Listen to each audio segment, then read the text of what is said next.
नमस्कार, मैं हूं शाइना एनसी और हमारे खास कार्यक्रम सफरनामा में आपका स्वागत है। देशभक्तों के बलिदान से स्वतंत्र हुए हैं हम। कोई पूछे कौन हो तो गर्व से कहेंगे भारतीय है हम। सफरनामा के इस खास कार्यक्रम में आज हमारे साथ चर्चा के लिए मौजूद है छत्तीसगढ़ से सांसद गोमती साई जी, जो रायगढ़ कंस्टिट्यूएंसी को रिप्रेजेंट करती है। एक प्रसिद्ध नेता है और 19 साल के संघर्ष के बाद वो डायरेक्ट पंचायत से पार्लियामेंट आई है। हमें गर्व होता है कि गोमती साई जी, जो जंगल में रहती है, पहली बार स्टूडियो में आई तो दूरदर्शन के स्टूडियो में। जानते हैं उनके बारे में, उनके चुनौतियों के बारे में और एक नेत्री को क्या करना चाहिए सक्रिय होने राजनीति में। उन्हीं की कहानी आज सुनेंगे गोमती साई जी से। स्वागत है आपका गोमती जी। आपको नमस्कार। बहुत गर्व लगता है कि आप जैसे महिला जो जंगल से आती है, पंचायत से पहुंचती है सांसद तक, क्या ये कठिन सफर था और ये सफर की शुरुआत कहाँ से हुई? साइना जी, मैं एक चीज़ कहूँगी, जो सफ़र से मैं गुजरी हूँ, वाकई में जीवन एक खेल है और खेल खेलते हुए मैं गांव की जंगल से आज देश का सबसे बड़ा पंचायत के सफ़र में मैं पहुंची हूँ। तो मुझे गर्व होता है और मेरे क्षेत्र के लोगों को मैं तहे दिल से धन्यवाद देती हूँ, क्योंकि उन्होंने मुझे इस जगह पे पहुँचाने का काम किया है। उनका आशीर्वाद मिला है, हमारे यशस्वी प्रधानमंत्री जी का आशीर्वाद मिला है। आज जो जगह पे मैं बैठी हूँ, मेरे क्षेत्र की जनता और मेरे पार्टी के नेताओं का आशीर्वाद रहा है। गोमती साई जी, आप पहली बार स्टूडियो में आए तो दूरदर्शन के स्टूडियो में, और आपको पता भी नहीं था कि ये सब कैसे चलता है। क्या आपको लगता है इसमें भाग्य का खेल होता है, या फिर आपने 19 साल इतना परिश्रम किया, शायद इस वजह से आप आज यहाँ हमारे गेस्ट हैं? साइना जी, मैं एक बात कहना चाहती हूँ। वाकई में गांव की जो महिलाएं हैं, गांव की जो बच्ची हैं, लाइमलाइट दुनिया से बहुत दूर रहते हैं। बिल्कुल मतलब इस प्लेटफॉर्म को कल्पना में भी सोच नहीं सकते कि वहाँ कैसा रहता है, कैसे वहाँ तक पहुँचने के लिए क्या क्या करना पड़ता है। लेकिन वाकई में आज गांव की एक महिला, जंगल की रहने वाली एक महिला, मैं यहाँ तक पहुँची हूँ। तो वाकई में ये सफ़र बहुत ही खूबसूरत रहा है। हाँ, थोड़ा जीवन में उतार चढ़ाव रहा। ये उतार चढ़ाव जीवन का सिक्के का दो पहलू है। सुख और दुख दोनों साथी हैं और निश्चित है किसी भी महिला को या किसी भी व्यक्ति को किसी भी समस्या से या मुसीबत से घबराना नहीं चाहिए। उसको डट करके फेस करना चाहिए, सामना करना चाहिए। निश्चित है उनकी सफलता उसका कदम चूमेगी। गोमती साई जी, आप बताएं कि आपका राजनीतिक सफर क्या परिवार से जुड़ा था, या फिर किस्मत से जुड़ा था, या फिर आपने ठान लिया था बचपन में कि आप एक नेत्री बनेंगी? नहीं, ऐसा बचपन में तो नहीं ठानी थी, पर काम करते करते यहाँ तक मन में आया कि हाँ, अगर कोई सेवा करने का, किसी भी व्यक्ति को सेवा करने का या किसी। लेकिन शुरुआत कहाँ से हुई? शुरुआत तो मेरा राजनीति पंचायत से हुआ। ग्राम पंचायत से शुरू हुआ, उसके बाद जिला पंचायत तक मैं सफ़र की, जिला पंचायत के सदस्य बनी। उसके बाद 2015 में फिर मैं जिला पंचायत का सदस्य बनकर जिला पंचायत का अध्यक्ष बनी। ये मेरी जीवन का सफ़र रहा और वहीं से शुरुआत हुआ। मेरे जीवन में मैं कभी नहीं सोची थी कि मैं राजनीति करूँगी, लेकिन समीकरण ही ऐसा बना कि ये सबसे बड़ा मंच है जी लोगों का सेवा करने के लिए, और इससे बड़ा मंच आपको लोगों का सेवा करने के लिए कहीं नहीं मिल सकता है। जो मुझे सेवा करने का इच्छा हुआ और निश्चित है ये इस जगह में मैं पहुंची हूं, तो मेरा सेवा भाव है, मेरा कर्म है और पार्टी का आशीर्वाद है। पंचायत की बात करते हैं तो बहुत मर्तबा ये एक विजन होता है कि जो महिला पंचायत में बैठी है वहाँ पुरुष ही पूरा खेल कर रहा है। हमने पढ़ा है कि आपके पति तो कभी एक बार उन्होंने दखल अंदाज भी नहीं की है और वो कभी दिल्ली तक नहीं पहुंचे। ये इसके बारे में बताएं, क्योंकि मुझे लगता है कि सफरनामा में ये हाईलाइट करना भी बहुत ज़रूरी है कि एक सक्षम महिला के पीछे एक पुरुष भी हो सकता है, लेकिन दखल अंदाज करने वाला पुरुष नहीं। बिल्कुल सायना जी, मैं एक चीज़ कहना चाहती हूँ कि जिस व्यक्ति को जिस किसी को भी महिलाओं पे शक है कि महिला आत्मनिर्भर नहीं बन सकती, महिला अपने से कुछ नहीं कर सकती, तो उसका साक्षात उदाहरण मैं हूँ। हाँ, बैक सपोर्ट है मेरा पतिदेव जी का, लेकिन मेरा कार्य में वो कभी दखल अंदाजी नहीं करते। हाँ, राजनीति के विषय में है, जो भी अगर दिक्कत होगा तो मैं पीछे से खड़ा हूँ, और मेरा जो कार्य है, मेरे को स्वतंत्र रूप से कार्य करने का एक वो जो उन्होंने अवसर दिया है, जाओ तुम खुल के जियो, मतलब खुल के मतलब लोगों का सेवा करो, जाओ फील्ड में करके, तो मेरे पतिदेव का हाथ है। पर महिला अपने बुद्धि दिमाग से बहुत कुछ कर सकती है, और यहाँ तक जो सफ़र करी हूँ, बिल्कुल मैं किसी को आइडिया नहीं लेती, किसी से मेरे मदद नहीं लेती कि मुझे क्या करना है, आज वहाँ कार्यक्रम करना है, यहाँ वहाँ का लोगों से मेरे को मिलना है, तो मैं बिल्कुल किसी का सपोर्ट नहीं ले। मेरे को क्या करना है तो मैं खुद शेड्यूल बनाती हूँ कि हाँ, मुझे ये जगह के ये करना है। क्या चुनौतियाँ रही है आपके लिए और क्या संघर्ष आपको करना पड़ा, क्योंकि एक नेत्री का सफ़र बहुत कठिन होता है? सायना जी, एक चीज़ मैं जानती हूँ कि महिलाओं को घर से बाहर निकलना बहुत ही कठिन है, और बाहर जब निकलते हैं तो उसके विषय में क्या क्या बोलते हैं, समाज क्या बोलती है, उसको भी मैं फेस करी हूँ कि महिला, और राजनीति में तो और ही है। हाँ। राजनीति तो समझते हैं कि राजनीति में तो महिला आगे बढ़ ही नहीं सकते हैं, और महिलाएं का मतलब और बहुत सारा चीज़, मतलब समाज उसको कमेंट करता है। लेकिन जिस तरह से हम लोग महिलाएं, आप हो या मैं हूँ, आप इस जगह पे है, मैं इस जगह पे हूँ, तो निश्चित है कि दुनिया को हम लोग साबित कर रहे हैं, बहुत संघर्ष के बाद, लोगों का ताने सुनने के बाद, और लोग सपोर्ट भी किए बाद में कि हाँ, ये महिला कुछ कर सकती है, तो जनता का सपोर्ट भी मिला बहुत संघर्ष करने के बाद। गांव में खाली महिला केवल रसोई घर ही चलाए और खेती बाड़ी ही करे, ये एक स्टीरियोटाइप होता है कि महिला यानी कि घर तक सीमित, बच्चों तक सीमित, परवरिश करने के लिए कहीं जाके अंगूठा छाप करना है तो वहां जाके कर दीजिए। बिल्कुल। लेकिन गांव में जिस ढंग से आपने अभी बताया, ये वातावरण बदल रहा है। छत्तीसगढ़ में बहुत सारे ट्राइबल्स भी हैं, बहुत सारे नक्सलवाद को भी लेके सवाल है। क्या आपको हमेशा ऐसा लगा कि जन सेवा में जान के लिए भी खतरा है? जी ज़रूर, मतलब किसी हर कोई तो पॉजिटिव नहीं रहता है, नेगेटिव लोग भी रहते हैं, लेकिन पॉजिटिव के साथ रहते रहते नेगेटिव लोगों का भी फेस करना पड़ता है, सामना करना पड़ता है। उस टाइम नेता लोगों को भी खतरा होता है कि ये हमारे अधिकार का हनन हो रहा है, लेकिन उसके बाद भी मतलब बड़ा सरलता से, बड़ा खेल खेलने टाइप का हम लोग आज बढ़े हैं सायना जी, और बड़ा मज़े से खेलते हुए और लोगों का सेवा करते हैं। लोकतंत्र और प्रजातंत्र में मंदिर जो है हमारा, वो है सांसद। आप एक संसद के रूप में रिसर्च कैसे करते हैं, कौन से मुद्दे को आपने उठाया है, और आदरणीय प्रधानमंत्री के बहुत सारे योजना हैं जिनका फायदा भी हुआ है आपको आपके क्षेत्र में, उसके बारे में थोड़ा कुछ बताएं। देखिए, मैं बहुत सारे ऐसे मुद्दे हैं, खासकर महिलाओं के साथ सशक्तिकरण को लेकर के, महिलाएं किस तरह से आगे बढ़ना चाहिए, शिक्षित, सुरक्षित, आत्मनिर्भर, शिक्षा के क्षेत्र में आगे बढ़े, अर्थव्यवस्था में आगे बढ़े, आत्मनिर्भर में आगे बढ़े, सभी चीज में, बिजनेस में आगे बढ़े। लेकिन ये परिवर्तन क्या आपने आपके रायगढ़ कंस्टिट्यूंसी में देखा है? बिल्कुल सायना जी, कि हमारे महिला आजकल मतलब बहुत आगे बढ़ गई है।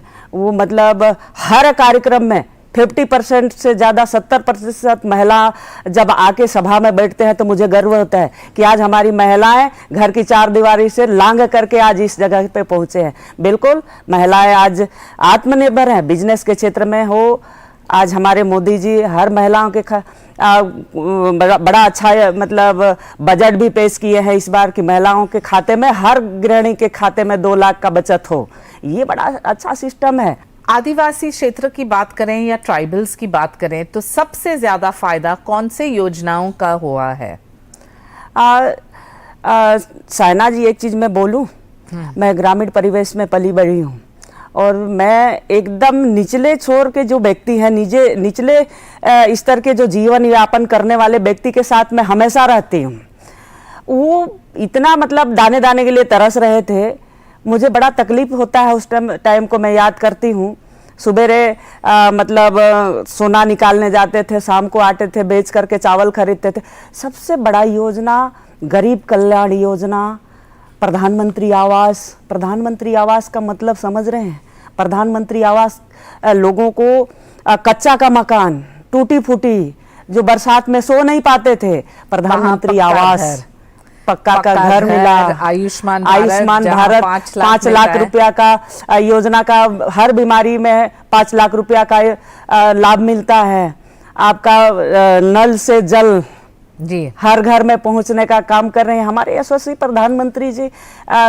ये कल्याणकारी योजना है जो रोटी, कपड़ा, मकान ये तीनों मिल गए, ये तीनों चीज मिल गए हैं। और महिला की बात करें तो मुद्रा बैंकिंग हो या उज्ज्वला योजना, महिलाएं हमारे बहनें जंगल जाती थी, लकड़ी काट के आती थी, धुआं में खाना बनाती थी। आज सिलेंडर गैस के माध्यम से मतलब उज्ज्वला योजना के माध्यम से हमारे महिला बहनें आजकल जंगल जाना छोड़ दिए हैं, खाना उसी से बनाती हैं। कितना शौक से, समय का भी बचत हो जाता है। बहुत सारी योजना है जो हमारे देश में मतलब गरीब, मध्य वर्ग किसान, आज हर किसान के खाते पे मतलब किसान सम्मान निधि योजना के माध्यम से लोगों को सुविधा मिल रहा है। आज खाद हो, आज मिलेट्स का भी कैंपेन, योगा को पॉपुलर किया है, मिलेट्स को पॉपुलर किया है और भारत को पॉपुलर किया है। आज मिलेट्स को लगभग 20 साल हो गया था, लोग उसका खेती करना बंद कर दिए थे। आज मिलेट्स के माध्यम से आज मैं तो किसान हूं ना, आज मिलेट्स को हम खेती करना शुरू कर दिए हैं और एकदम करेक्ट उसका रेट मिलता है जी। आज किसान पहले नहीं मिलता था, पहले नहीं मिलता था, भूल सा गए थे उसको खेती करने के लिए, भूल सा गया, इसलिए भूल गए थे कि उसका पैसा नहीं मिलता था उनको। आज हमारे यशस्वी प्रधानमंत्री जी के नेतृत्व में मिलेट्स का एक अलग नाम हो गया और हमारे किसान मिलेट्स का खेती करने लगे हैं। वक्त आ गया है एक छोटे से ब्रेक का। ब्रेक के बाद जानेंगे गोमती साई जी से कि राजनीतिक, सामाजिक और निजी जीवन में वो कैसे बैलेंस करती है और कितना कठिन है एक महिला के लिए राजनीति में। आप देखते रहिए सफरनामा।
गोमती साई जी, स्वागत है आपका एक बार फिर सफरनामा में। और हम जानना चाहेंगे कि राजनीतिक, सामाजिक, निजी सभी क्षेत्र को कैसे बैलेंस करते हैं आप। हम जानते हैं कि महिला मल्टीटास्क कर सकती है, लेकिन क्या ये कठिन होता है क्योंकि आपका क्षेत्र तो बहुत बड़ा है और कहीं कहीं सड़क भी नहीं है, जंगल में प्रचार करना, प्रयास करना कितना कठिन है? सहना जी, एक चीज़ मैं बोलूँ, मतलब राजनीतिक, सामाजिक, आध्यात्म, ये तीन चीज़ एक दूसरे के पूरक है। ये तीनों चीज़ साथ साथ चलता है। हाँ, राजनीति में सरकार किसी का भी हो, बैलेंसिंग का राजनीति करना चाहिए, अपना राजनीति की बात करना चाहिए। उसमें से जितने लोगों का सेवा हो, चाहे रोड का कनेक्टिविटी हो, चाहे केंद्र सरकार की योजना हो, चाहे राज्य सरकार की योजना, ये तीनों चीज को बैलेंसिंग करना चाहिए। ये नहीं है कि राजनीति कर रहे हैं तो केंद्र सरकार का योजना को हमारे छत्तीसगढ़ में मतलब किसी भी राज्य में पहुंचने ना दें, ऐसा नहीं होना चाहिए। केंद्र सरकार की योजना को भी सम्मान करना चाहिए, उस क्षेत्र के लोगों तक पहुंचने देने का काम करना चाहिए जी। जो राजनीति कर रहे हैं आजकल, राजनीति का परिभाषा बहुत लोगों ने बदल दिए हैं कि हमको एकदम केवल और केवल राजनीति करना है। राज्य सरकार का योजना को केंद्र सरकार का योजना तो राज्य तक पहुंचने नहीं देना है, इसलिए क्योंकि राजनीति हो रहा है जी, राजनीति के लिए। ऐसा नहीं होना चाहिए। सहसम्मान एक बार योजना बनता है तो सबके लिए बनता है और सभी लोगों के पास योजना सुचारू रूप से पहुंचने का काम करना चाहिए। और आप आपके सामाजिक और निजी व्यवस्था कैसे संभाल पाती है, कैसे मल्टीटास्क करते हैं? साइना जी, मैं घर में रहती हूँ तो समाज में बहुत सारे कार्यक्रम होते हैं, बहुत सारे विवाह शादी हो गया या कोई मतलब 12वीं हो गया, तो बिल्कुल मैं रहती हूँ क्षेत्र में तो मैं खुद चली जाती हूँ, मैं नहीं रहती हूँ तो मेरा पतिदेव जाते हैं।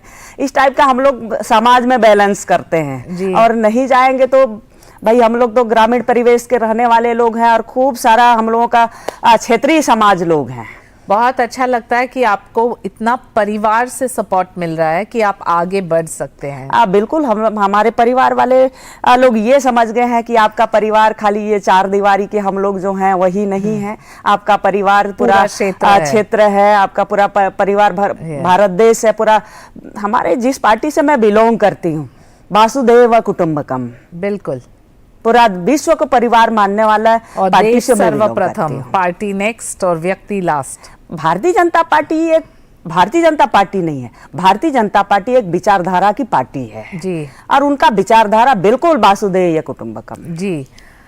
गोमती साई जी, हम पिछले 9 साल के शासनकाल की बात करें तो कौन से ऐसे योजना है जिनके बारे में आप हाईलाइट करना चाहेंगे, खास तौर से क्योंकि ये पिछले काफ़ी सालों से रहा है? जैसे आपने बात की प्रधानमंत्री आवास योजना या आयुष्मान भारत को लेके, लेकिन जब हम युवाओं और महिला की बात करते हैं तो कौन से ऐसे योजना है जो पिछले 9 साल में सही मायने में आपके क्षेत्र में आपके लिए परिवर्तन का एक मिसाल बन गया? सैना जी, मैं तो तीन चीज़ें हैं। एक, ट्राइबल जो अंतिम छोर पे अपना जीवन यापन करते हैं, उनको जितने भी योजना, प्रधानमंत्री आवास योजना, गरीब कल्याण योजना, उज्ज्वला योजना, मुद्रा लोन हो गया, ये फोकस मेरा चार योजना है जो निचले तबके तक आता है। आदिवासी और ट्रैवल के लिए और महिलाओं के लिए। महिला सशक्त है आज, आत्मनिर्भर महिला, निर्भर महिला जब वो शिक्षित सुरक्षित है तो आत्मनिर्भर हो गई। शिक्षा और अपने काम के प्रति सजगता और आत्मनिर्भर बनना जी। मुद्रा लोन हो गया जी। हर महिला को मुद्रा लोन का उपयोग करना चाहिए और निश्चित है अपना आमदनी उसी मुद्रा लोन के द्वारा अपने आप को करना चाहिए, स्ट्रगल करना चाहिए। चौथा, तीसरा, युवाओं को लेकर के हमारी स्किल डेवलपमेंट में इतने अच्छा हमारे यशस्वी प्रधानमंत्री जी हर क्षेत्र में उनका काम हो रहा है। स्किल डेवलपमेंट और स्मॉल स्केल इंडस्ट्रीज भी बिल्कुल बिल्कुल उसमें आगे बढ़ना चाहिए। आपके यहाँ बैम्बू को लेके भी मैंने कुछ देखे हैं, आपके आर्टिफैक्ट्स, वीवर्स जो बूंदकर हैं वो भी काम करते आ रहे हैं। जंगल से आपने इतने सारे चीज बनाए, क्या ये इंटरनेशनल मार्केट तक पहुंचता है? बिल्कुल, अभी जब से मोदी जी आए हैं तब से प्रचार प्रसार कर ही रहे हैं हम लोग कि गांव का बेम्बू का बनाया हुआ, कोसा का साड़ी बनाया हुआ, कोसा का सब चीज़, कोसा पैदा अपना छत्तीसगढ़ में होता है, छत्तीसगढ़ में कोसे का काम भी होता है और मतलब हैंडलूम का काम होता है। ये सब इंटरनेशनल मार्केट में पहुंचनी चाहिए और बिल्कुल है, हमारे मोदी जी लगे हुए हैं, भारतीय जनता पार्टी लगा हुआ है कि गाँव के महिलाएँ और अधिक से अधिक युवा उसमें जुड़े और हैंडलूम का काम इतना बहुत अच्छा काम है और वाजिब दाम उसका मिलता है। लॉ एंड ऑर्डर को लेके आपकी क्या प्रतिक्रिया है, क्योंकि छत्तीसगढ़ में हम जानते हैं कि नक्सलवाद भी काफी रहे हैं, और आज के परिप्रेक्ष्य में क्या कोई एक समझौता बना है या आपको लगता है कि नॉर्मलसी आ गई है? सना जी, मैं एक चीज़ कहूँगी, छत्तीसगढ़ की लॉ एंड ऑर्डर बिल्कुल ही जीरो हो गया है। जिस तरह से महिलाओं का के प्रति अत्याचार हो रहा है जी। आज 25,000 आदिवासी बच्चे मर गए, उसके प्रति कोई संजीदगी नहीं है राज्य सरकार का। आज महिलाओं के साथ दुष्कर्म किया जा रहा है, उनके प्रति लॉ एंड ऑर्डर का तो कोई नाम निशान नहीं है। जिस तरह से आज बहुत लोग बोलते हैं मणिपुर का घटना मेरे को बहुत ही मतलब दिल से दुखद है और दुख का विषय है, लेकिन छत्तीसगढ़ में भी कम नहीं है। आज जिस तरह से वहाँ के युवा प्रदर्शन कर रहे हैं मतलब खुला बदन में, तो ये कहाँ कौन सी मतलब अच्छा शासन का वो है? तो बिल्कुल लॉ एंड ऑर्डर नहीं है। शासन किस तरफ से जा रही है, किस तरह से युवाओं को लेकर के काम कर रहे हैं, बिल्कुल उनको पता नहीं है कि किस तरह से युवाओं को टैकल करना चाहिए, उनका मतलब मान सम्मान होना चाहिए, उनकी भावनाओं का कद्र होना चाहिए, ये हो नहीं रहा है। गोमती साई जी, अगले थोड़े महीने में आपके प्रदेश में इलेक्शंस भी हैं। उस इलेक्शन में क्या आपको लगता है एक सक्षम नेत्री होने के नाते आपका भी कुछ योगदान होगा, और क्या है आपकी सोच, विजन, प्लान, आपका क्या है मैनिफेस्टो? बिल्कुल भारतीय जनता पार्टी ने मुझे भरोसा किया है, और भारतीय जनता पार्टी की एक सांसद होने के नाते छत्तीसगढ़ में पुनः सरकार स्थापित हो, मेरा पूरा का पूरा प्रयास रहेगा। और मैं उस दिशा में काम करना शुरू कर दी हूँ कि मेरे संसदीय क्षेत्र लोग में 8 विधानसभा है, और 8 विधानसभा में हम लोग जीतेंगे। और मैं आपको विश्वास दिलाती हूँ कि छत्तीसगढ़ में बीजेपी का सरकार पुनः आएगी। जब गोमती साई राजनीति में व्यस्त नहीं है, आपके हॉबीज क्या है? आप क्या करते हैं घर पे? मुझे पता है कि आप एक कृषि में बहुत रुचि लेती है, आप खाना पकाती है बहुत अच्छा, और क्या करती हैं आप? मैं बिल्कुल, मेरे को सुबह उठती हूँ, मैं 5:30 बजे उठ जाती हूँ, मैं खेत के पास जाती हूँ, और खेत में कौन सा खेती है और ख़राब तो नहीं हो रहा है, मैं देख के आती हूँ पानी है कि नहीं है। उसके बाद मैं घर आती हूँ तो अपना नित्य कर्म करके मैं बच्चे लोगों के साथ खेलना पसंद करती हूँ। अरे वाह, कितने बच्चे हैं आपके? मेरे तो खुद के बच्चे नहीं हैं, पर मैं जानती हूँ, लेकिन आप हमेशा बोलते हैं आपके क्षेत्र के हर एक बच्चा मेरे बच्चे हैं। पर मेरे घर में 6 बच्चे हैं, छोटे छोटे हैं, बड़े प्यारे हैं। मैं उनके साथ थोड़ा देरी खेलती हूँ, उसके बाद लोग आते हैं, उनके साथ जो भी समस्या रहता है उसको सुनती हूँ। ये मेरे जीवन का हॉबी सैर करना, पैदल चलना, और अधिकतर पैदल चलना जी, और नंगे पैर चलना, खुला पैर चलना, ये मेरी हॉबी है। गोमती साई जी, जाते जाते हम ज़रूर जानना चाहेंगे कि आपका जो संदेश आपके क्षेत्र के महिलाओं के लिए, युवाओं के लिए और देश के लिए, क्योंकि राजनीतिक रूप से आप प्रतिनिधित्व कर रहे हैं आपके रायगढ़ जिला को लेके, आपके कंस्टिट्यूंसी को लेके, लेकिन पूरे देश के जो महिला और युवा आपको इस कार्यक्रम में देख रहे हैं, सफ़रनामा में देख रहे हैं, आप उनको क्या कहेंगे? साना जी, मैं सभी को निवेदन करती हूँ कि युवा वर्ग अपना शिक्षा में आगे बढ़ें और आत्मनिर्भर युवा बने। हमारा देश, उसमें युवाओं का एक एक युवा का योगदान लगेगा। भारत देश विकसित देश बनना है तो उसका एक एक योगदान लगेगा। शिक्षा के क्षेत्र में आगे बढ़ें, अपना अर्थव्यवस्था में आगे बढ़ें, अपना आत्मनिर्भर बनाने में उनका अहम रोल रहेगा। रही बात आदिवासियों का, तो आदिवासी शिक्षा के क्षेत्र में आगे बढ़ें, और रही बात मध्यवर्गीय किसान, वो भी कृषि के क्षेत्र में दिनों दिन आगे तरक्की करें, और महिला सशक्ति आगे आए, अपना कार्यभार अपने हाथ में लें और आत्मनिर्भर भारत की ओर एक एक क्षण उनका योगदान बहुत महत्वपूर्ण है। जाते जाते कोई कहावत या कोई उदाहरण जो आप हमारे दर्शकों को बताना चाहते हैं जिससे आप आगे बढ़े? मैं तो एक ही चीज़ कहूँगी साना जी,